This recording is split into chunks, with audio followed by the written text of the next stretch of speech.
Today we're not just going to look at another conspiracy theory.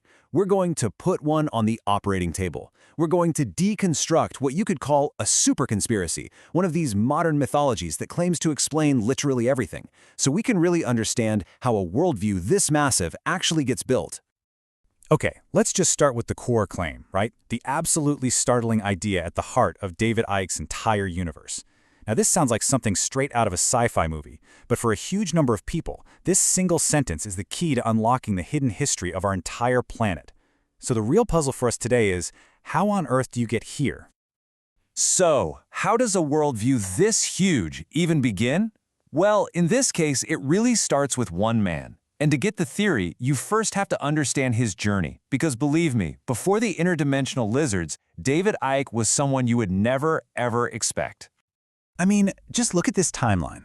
In the 1980s, David Icke was a household name in the UK. He was this beloved sports presenter on the BBC. He was the definition of mainstream. But then, in 1991, after what he described as a series of profound spiritual experiences, he went on the nation's biggest chat show and declared he was the son of the Godhead. His career just imploded, seemingly overnight. But here's the really wild part. That moment of absolute public humiliation, it wasn't the end. In a very strange way, it became his superpower. See, for a growing audience that already felt alienated from the mainstream, watching the entire establishment laugh at him was the ultimate proof that he must be onto something big. The ridicule actually became his credibility. And that anti-establishment credibility is so important. Because these massive, all-encompassing worldviews, they aren't just invented out of thin air. They're assembled. They are pieced together, bit by bit, from a whole bunch of different pre-existing ideas. There's actually a great word for this process, bricolage, and people like Icke are what you'd call bricoleurs. Think of them as master assemblers. They're taking bits and pieces of old myths, spiritual traditions, and modern political paranoia, and they're synthesizing them into something totally new and incredibly detailed. So, here it is, the basic recipe. First, you find an ancient template, a kind of prison planet story that's been around for centuries. Then, you layer in a secret history, something full of lost continents and hidden masters, to suggest there's a truth out there we're not being told. Then, to make it feel current, you give it a sci-fi twist, turning ancient spirits into actual physical aliens. And finally, the most crucial step, you connect all of that to real-world political anxieties that people are already feeling. Okay, so let's actually break down those ingredients. We're going to trace the intellectual DNA of this whole reptilian idea, and we're starting with a piece of the puzzle from almost 2,000 years ago. All right, step one, the ancient template. This comes from Gnosticism, a mystical tradition from the early Christian era. So the Gnostics believed our world wasn't made by a perfect God, but by a lesser, flawed, sometimes even evil creator called the Demiurge. And this flawed reality is guarded by his cosmic jailers, the archons, who are here to keep us trapped. The only way out? Gnosis, which is secret, revealed knowledge. Does any of that sound familiar? The parallel is, well, it's pretty shocking. The structure of the ancient Gnostic myth is a near-perfect blueprint for these modern super-conspiracies. The evil creator and his archons, they become the reptilians or the Anunnaki. The material prison they trap us in, that becomes the matrix, and the path to freedom through gnosis gets reframed as a modern awakening. It's the perfect prison planet story, just dusted off and given a new name.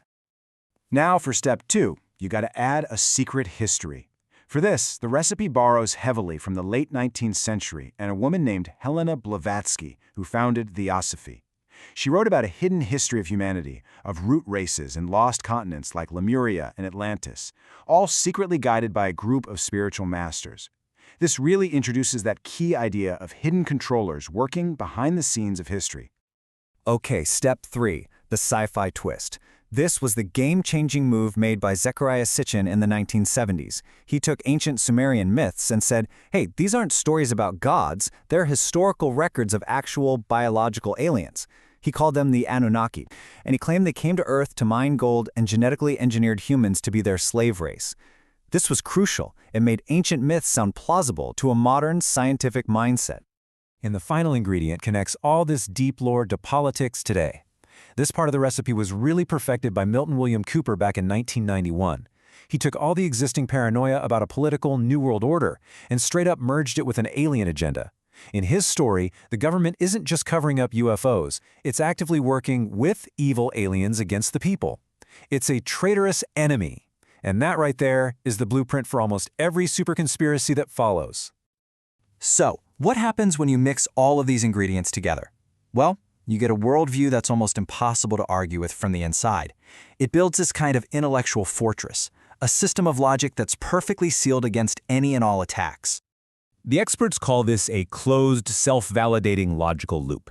It's basically a way of thinking that is designed from the ground up to be completely unfalsifiable. And it works in a few simple but really powerful steps. So it starts when the theory gets challenged, right? Let's say a scientist or a journalist or some government agency presents evidence that totally contradicts a key part of the theory. But for someone who believes, this isn't a reason to doubt. Not at all. It's the opposite. That contradictory evidence gets instantly reinterpreted. It's not a fact. No, it's deliberate disinformation. It's a lie planted by the conspirators, the reptilians, the globalists, whoever, to throw you off their trail. And here's the masterstroke. The fact that they are trying so hard to discredit the theory with lies, well, that's just taken as proof of how huge the conspiracy really is and how dangerously close to the truth you must be. So evidence against the theory gets magically transformed into the most powerful evidence for it. It's a perfect, unbreakable loop. So that brings us to the final and maybe the most important question of all. Why does this recipe work so well? I mean, beyond the clever logic, why are these huge, all-encompassing stories so compelling to so many people? Well, when you really get down to it, these narratives are incredibly powerful because they tap into some of our most fundamental human needs. In a world that feels random and chaotic, they offer certainty. They give you a simple black and white explanation for evil. It's not complicated, it's just them. And maybe most importantly, they offer a path to feeling empowered. By awakening to this secret knowledge, you go from being a victim of the system to being a hero who's fighting it. Ultimately, these kinds of theories find the best soil to grow in during what some academics call an epistemological crisis. Now, that's just a fancy term for a period, kind of like the one we're in now, where public trust is just falling off a cliff. When people no longer trust the traditional institutions, the government, science, the media, to tell them what's true, they start looking for other explanations. And that kind of leaves us with a final thought. These superconspiracies, no matter how strange they might seem on the surface, offer a complete explanation for a world that feels increasingly complex and out of control. They give you a clear villain and a sense of hidden order behind all the chaos.